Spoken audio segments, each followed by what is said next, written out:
It's Nikayla from Side Hustle Pro, and I want to tell you about something exciting. You're watching every dollar, and Walmart Business helps you stretch each one. From office supplies to snacks and cleaning gear, you'll get everyday low prices, plus easy bulk ordering and fast delivery. And with tools like spend tracking and multi-user accounts, staying organized is simple. Save time, money, and hassle at business.walmart.com. It's free to join. You walk in tired and hungry, one bad dinner away from losing it. You don't like to cook. You don't want more takeout. You just want something good. That's why there's Dish by Blue Apron. Pre-made meals with at least 20 grams of protein and no artificial flavors or colors. From fridge to fork in 5 minutes or less. Keep the flavor. Ditch the subscription. Get 20% off your first 2 orders with code APRON20. Terms and conditions apply. Visit blueapron.com/terms for more. Why choose a Sleep Number smart bed? Can I make my site softer? Can I make my site firmer? Can we sleep cooler? Sleep Number does that. Cools up to 8 times faster and lets you choose your ideal comfort on either side. Your Sleep Number setting. JD Power ranks Sleep Number #1 in customer satisfaction with mattresses purchased in-store and online. And now, the more you buy, the more you save on beds, bases, and more. Limited time. For JD Power 2025 award information, visit jdpower.com/awards. Check it out at a Sleep Number store or sleepnumber.com today.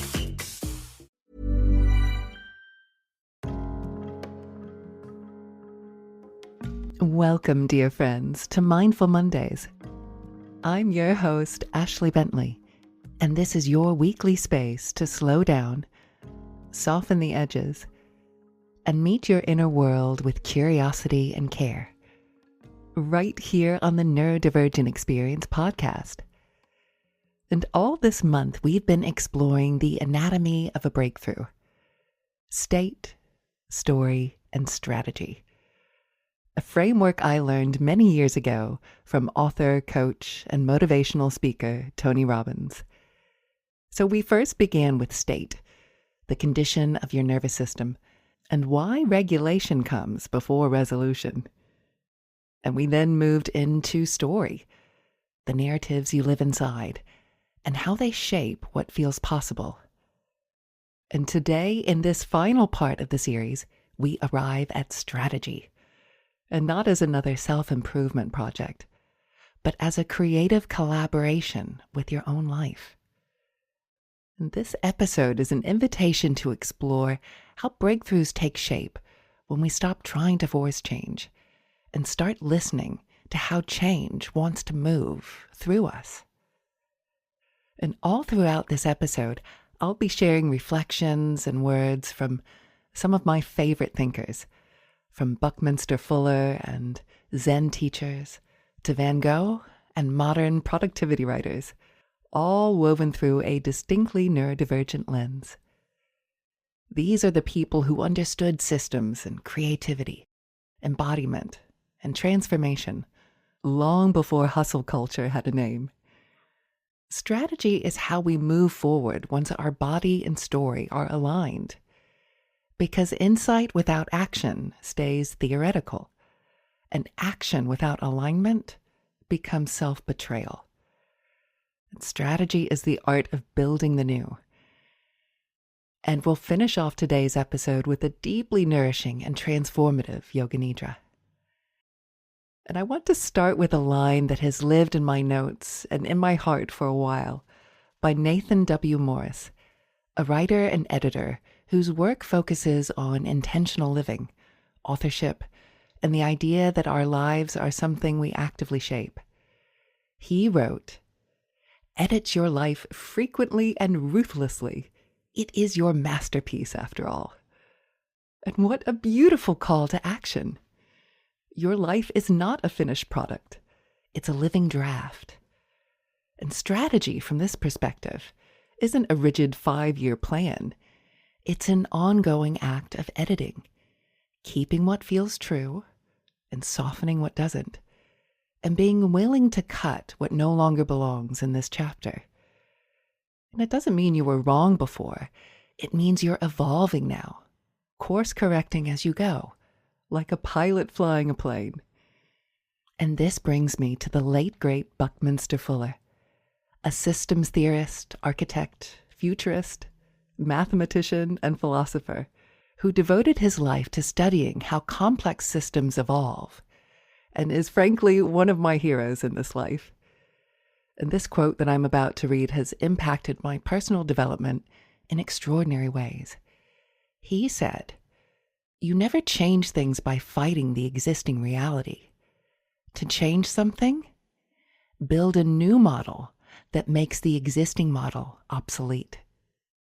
And what a succinctly impactful quote. For many of us, especially with neurodivergent nervous systems, we've tried to change by going to war with ourselves, fighting habits, fighting our bodies, and fighting past versions of ourselves. And that inner battle is exhausting and usually gets us nowhere. So Fuller is suggesting something gentler and far more strategic. Instead of obsessing over what you're trying to stop, put your energy into building the new routines that suit your sensory system, new ways of working that respect your focus patterns, and new inner stories about your worth that slowly make old self-criticism irrelevant. So as we move through today, you might hold two questions quietly in the background. What part of my life is asking to be edited? And what new model am I ready to begin building? And to build anything new, we need a particular mindset. In Zen Buddhism, there's a beautiful concept called Shoshin, which translates to the beginner's mind, an attitude of openness, curiosity, and lack of preconceptions, even when you're experienced. Shunryū Suzuki wrote, "In the beginner's mind, there are many possibilities. In the expert's mind, there are few." And for those of us who are neurodivergent, we've become experts in self-protection. We can list every way something could go wrong before we begin. Beginner's mind invites us, just for a moment, to put some of that down and become curious again. And Jungian psychology echoes this with the idea that you have to be willing to be the fool in order to become the sage. Wisdom grows from the courage to begin badly, to stumble, and to risk embarrassment. And if you've ever started something new and felt that flush of, "I should already be better at this," that's the exact threshold where Shoshin becomes medicine.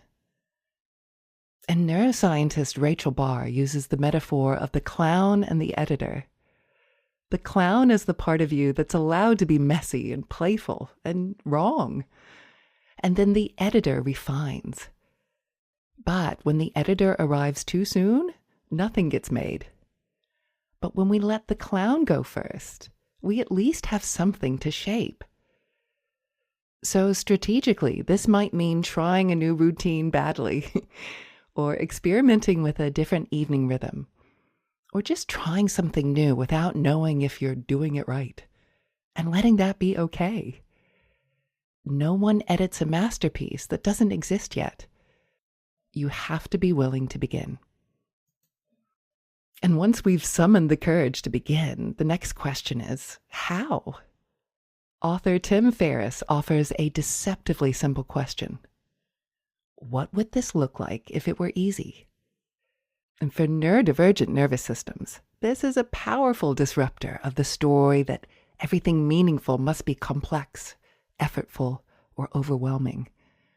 Our brains are often excellent at spotting every possible step and obstacle.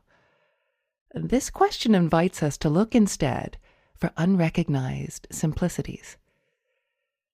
And there's also the classic KISS principle from engineering. KISS is an acronym for Keep It Simple, Stupid, a reminder that systems work best when kept as simple as possible. And I've come up with my own adjustment to this acronym, as I'm not a huge fan of using the word stupid. Instead, we can take on board KISS, that stands for Keep It Simple and Sustainable. If you're introducing a new strategy, this could be a morning rhythm or a movement practice or a creative habit, Let simplicity and sustainability be your North Star. And sports writer Andy Benoit captured this beautifully. He said, "Most geniuses, especially those who lead others, prosper not by deconstructing intricate complexities, but by exploiting unrecognized simplicities." Great strategy is often less about doing more and more about finding the elegant, doable version of what already matters. So you might pair two questions here. What would this look like if it were easy? And how can I keep this simple and sustainable? When you combine beginner's mind with simple, sustainable strategy, your nervous system no longer feels dragged into a battlefield. It feels invited into an experiment. And the artist Vincent van Gogh wrote, "Great things are done by a series of small things brought together." We tend to remember his big canvases of starry nights and sunflowers, but behind each one was a series of tiny acts, mixing colors, sketching, correcting. Greatness grew from repetition and consistency. And James Clear, the author of Atomic Habits, describes how small improvements compound over time. A 1% shift each day eventually creates a completely different trajectory. We often speak about the downward spiral. One missed task becomes a week of avoidance. But there is also an upward spiral. One small act of care makes the next one easier. One 5-minute meditation makes a 10-minute one less intimidating.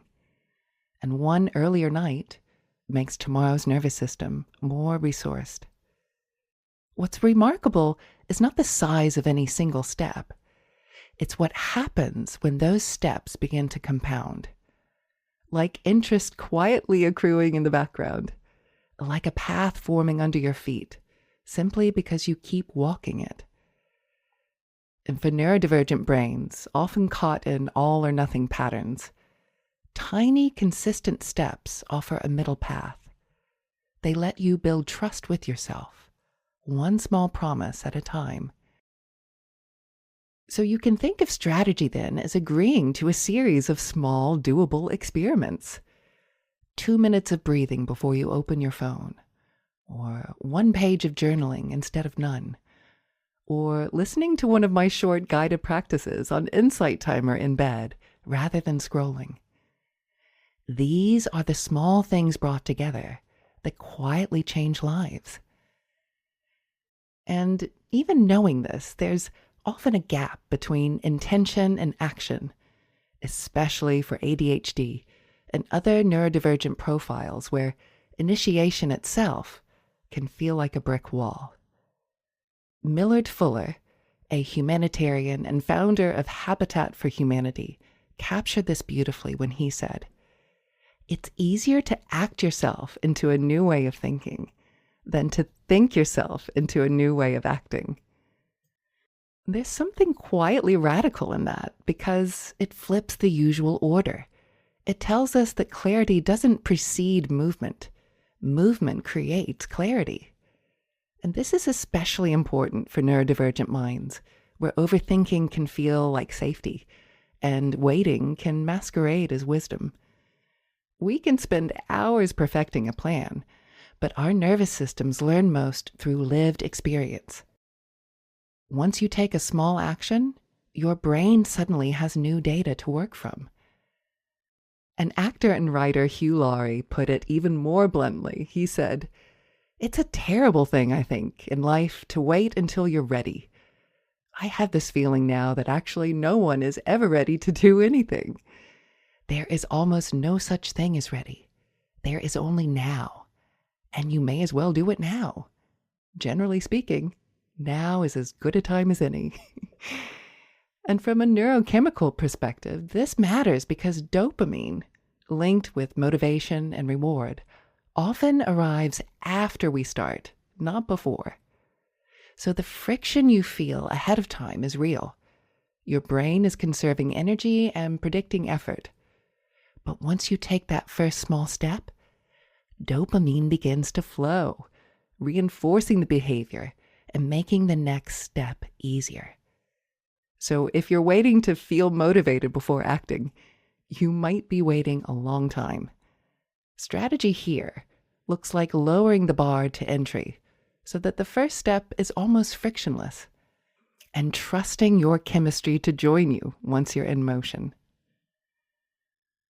And I want to share one more story that I think captures the magic of strategy meeting state and story.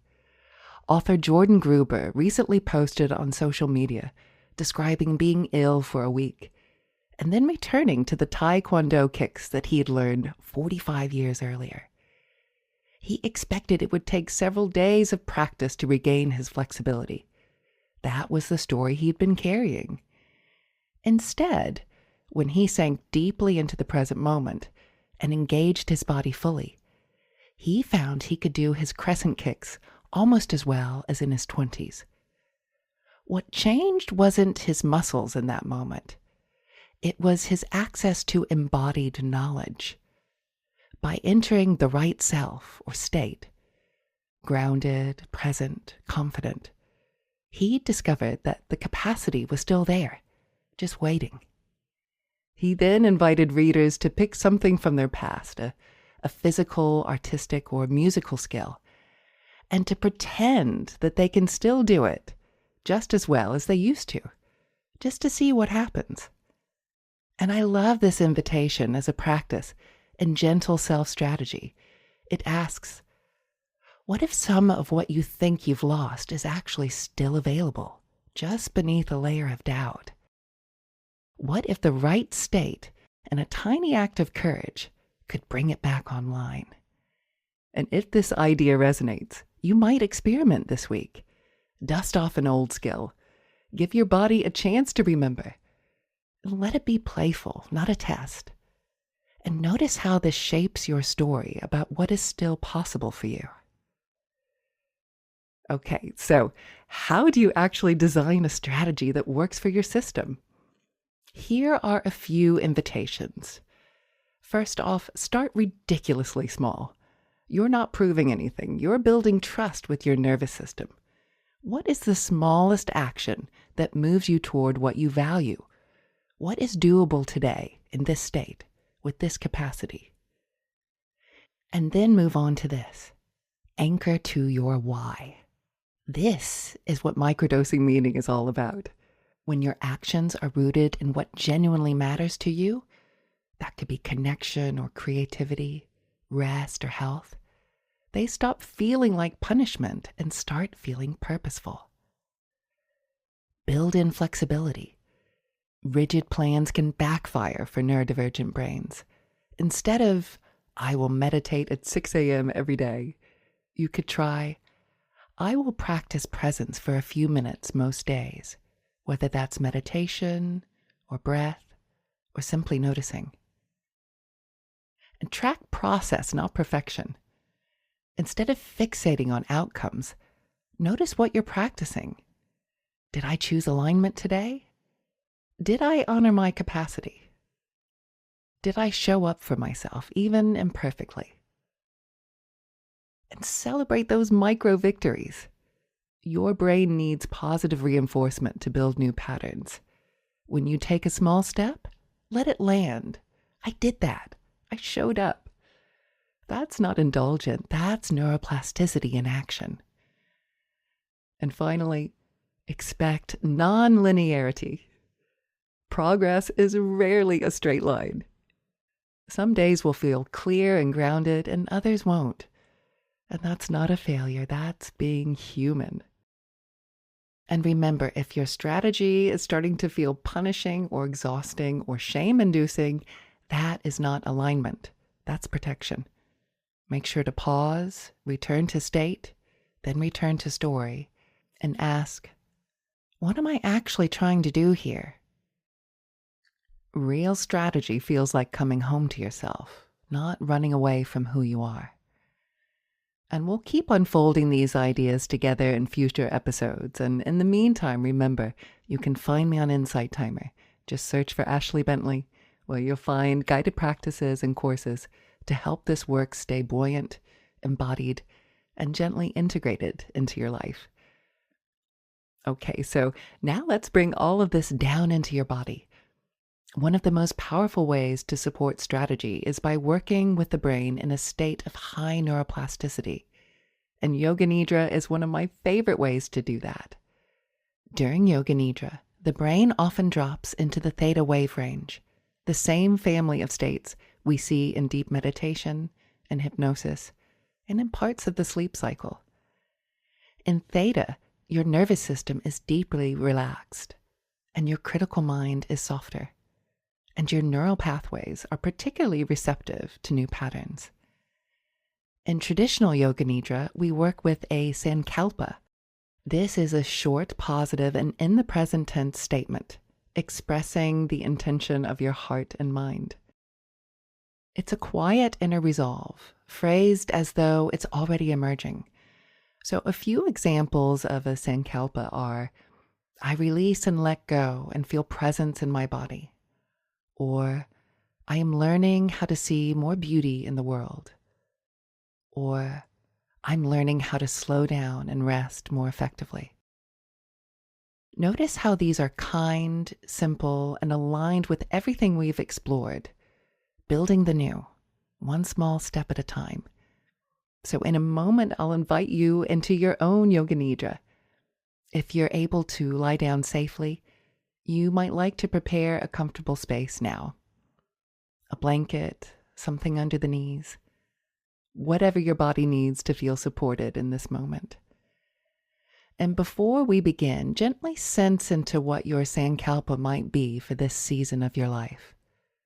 What is one present tense statement that expresses the kind of strategy you're ready to embody, the new model you're quietly building? It doesn't have to be perfect. You can refine it later. Remember, we're allowed to edit. One sentence that feels just true enough, holding it softly in your heart. And we'll plant it at the beginning and at the end of Yoga Nidra, letting it sink into the most receptive layers of your nervous system. And if you are currently driving or operating heavy machinery, please ensure to pause the recording now until you can safely come back into stillness. And just take a moment here to settle in, lying down on a mat or your bed, or perhaps even a soft patch of grass outside, ensuring you are warm and fully supported. Good, that's right. And as you come into stillness, I will be taking your awareness to different parts of the body. Just make sure to relax, lying in stillness and listening to the sounds of my voice. And whenever you're ready, feel free to gently close your eyes and just take a moment to fully relax into this present moment.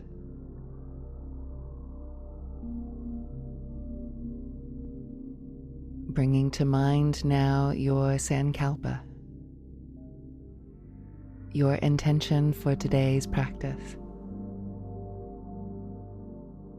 Repeating it silently inside now 3 times.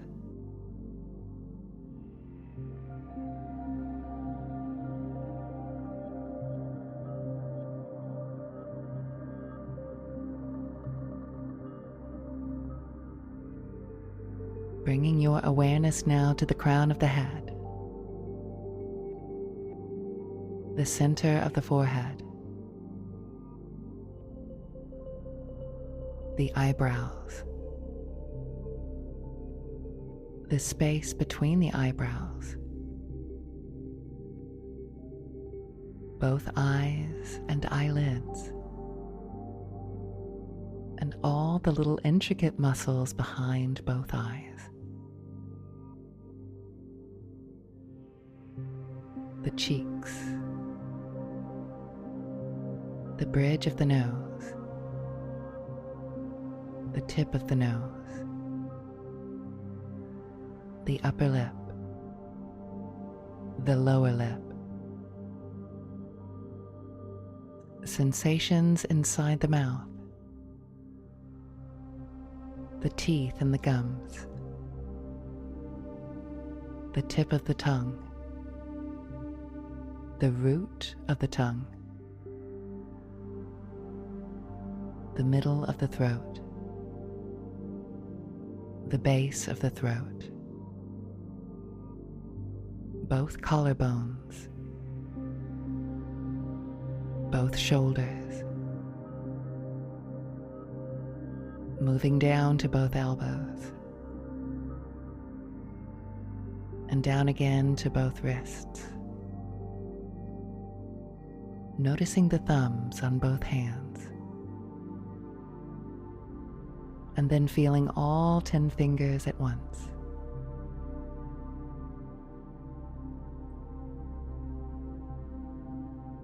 Awareness now to your heart center, the diaphragm, and the pelvic bowl, both hip joints, running down to both knees, and down onto both ankles, the soles of both feet, and feeling both big toes at the same time, and feeling all 10 toes at once.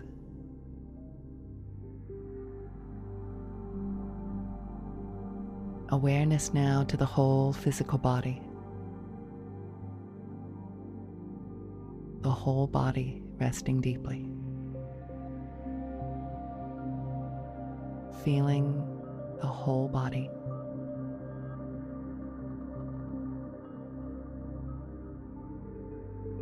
Good, that's right. Now, just imagine, only imagine now, in this beautiful feeling of deep relaxation that you've cultivated. I'd like you to picture in your mind's eye a vision of you, fully embodying your sankalpa, your intention. As you bring back to mind your sankalpa, as you mentally whisper this intention again 3 times, I'd like you to visualize yourself having fully achieved this intention. What might this look like? Imagine how you would look if you were to have completely accomplished this intention.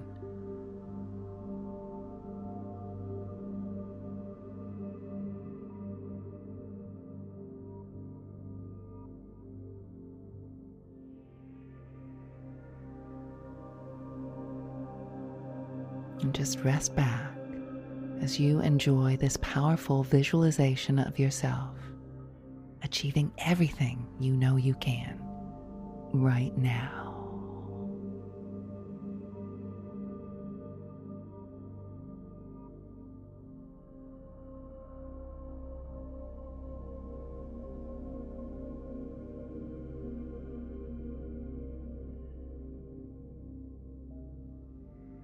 And now, can you begin to notice the outline of your physical body? And notice where the physical body ends and the space around you begins. And you can start to make some very small movements in your fingers and toes, and perhaps rocking your head from side to side. And whenever you're ready, not a moment before. You can feel free to gently open your eyes. Thank you so much for joining me today. Just take a moment to notice how you feel, not analyzing, just sensing. Perhaps there's a little more space in the body, a quieter quality to your thoughts, or a subtle softening around your sankalpa. And today we've woven together many things. The vision of your life as a masterpiece that you're allowed to edit as you go. The courage to be a beginner, the fool on the way to being the sage. The practicality of simple, sustainable steps, asking, what would this look like if it were easy? The power of tiny actions and upward spirals, acting yourself into a new way of thinking. And the deep support of Yoga Nidra, where your nervous system can rehearse the new model in its most receptive state. And as always, if you'd like more support weaving these ideas into daily life, you're very welcome to join me over on Insight Timer. Just search for Ashley Bentley. And next week on Mindful Mondays, we'll begin a new journey.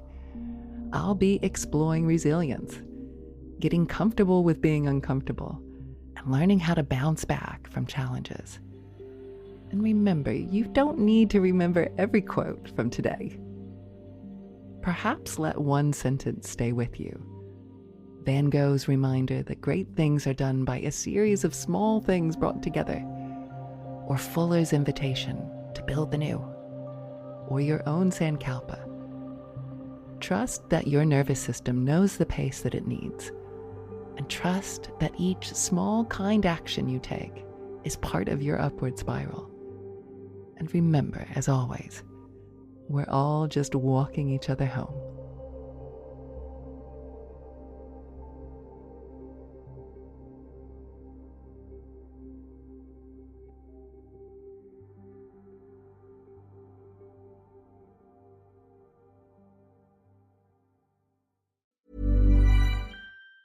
Why choose a Sleep Number smart bed? Can I make my site softer? Can I make my site firmer? Can we sleep cooler? Sleep Number does that. Cools up to 8 times faster and lets you choose your ideal comfort on either side. Your Sleep Number setting. JD Power ranks Sleep Number #1 in customer satisfaction with mattresses purchased in-store and online. And now, the more you buy, the more you save on beds, bases, and more. Limited time. For JD Power 2025 award information, visit jdpower.com/awards. Check it out at a Sleep Number store or sleepnumber.com today. We interrupt this program to bring you an important Wayfair message. Wayfair's got style tips for every home. This is Styles McKenzie helping you make those rooms sing. Today's style tip. When it comes to making a statement, treat bold patterns like neutrals. Go wild, like an untamed animal print area rug under a rustic farmhouse table from Wayfair.com. Fierce. This has been your Wayfair style tip to keep those interiors superior. Wayfair, every style, every home.